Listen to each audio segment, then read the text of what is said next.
I mentioned earlier that I'm planting kind of an ugly tree here.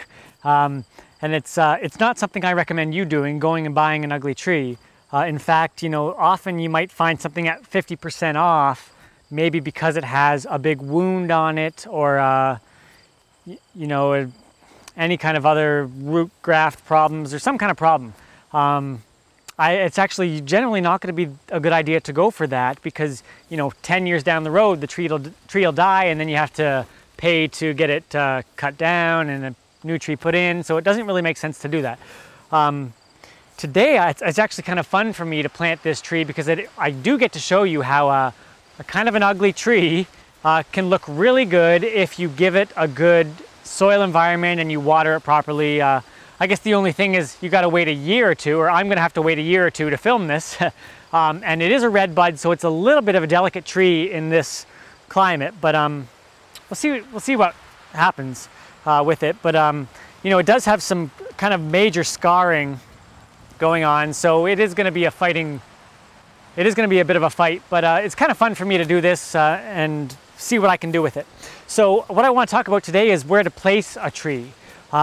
Trees need a lot of room, both above ground and below ground. And people often forget about the below ground. A tree really likes to have 3 feet of soil. That doesn't mean you have to dig 3 feet down or anything. It just means that if suddenly there's a rock layer 1 foot down, or if there's a waterlogged layer 1 foot down, it's not the best place for most trees.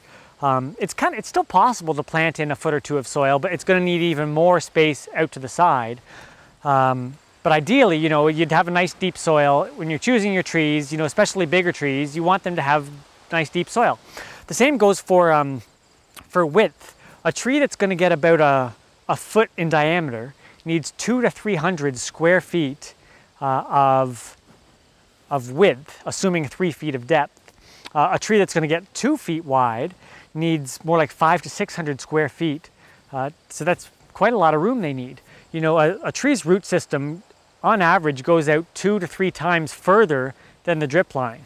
A lot of people think that the roots kind of stop at the drip line, but they go way further, sometimes 4 times further than that drip line. So it needs a lot of room. And of course it needs a lot of room above ground. I've seen hundreds, probably thousands of trees that are planted too close to a building, and then to a sidewalk, to a driveway.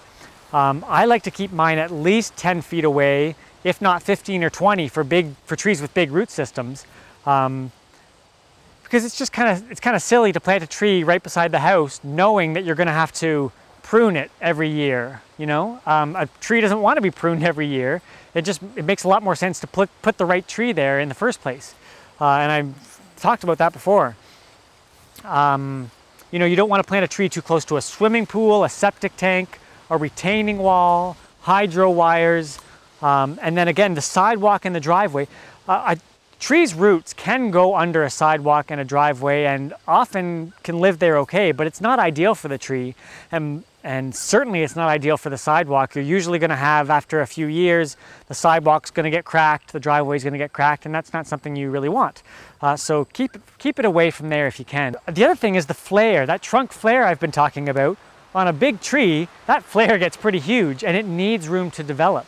You'll see a lot of trees that are planted in the city in these tiny little, in the sidewalk. The flare can't develop, the tree never gets very big, and it dies. They die very young, a lot of these trees, unless they're done intelligently with a big root zone and enough room for that trunk flare to develop as big as it wants to develop, because that's really important for a tree. So you need lots of space. On the other hand, you can plant trees quite close together.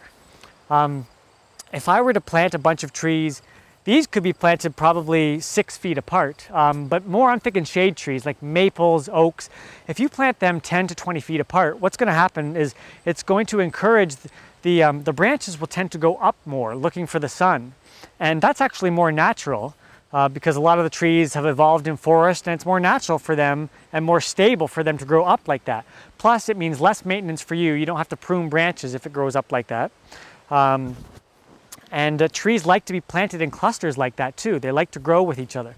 If it doesn't mean you have to plant them close together. Certainly if you plant a tree in the middle of a field, it's just going to branch out sideways more.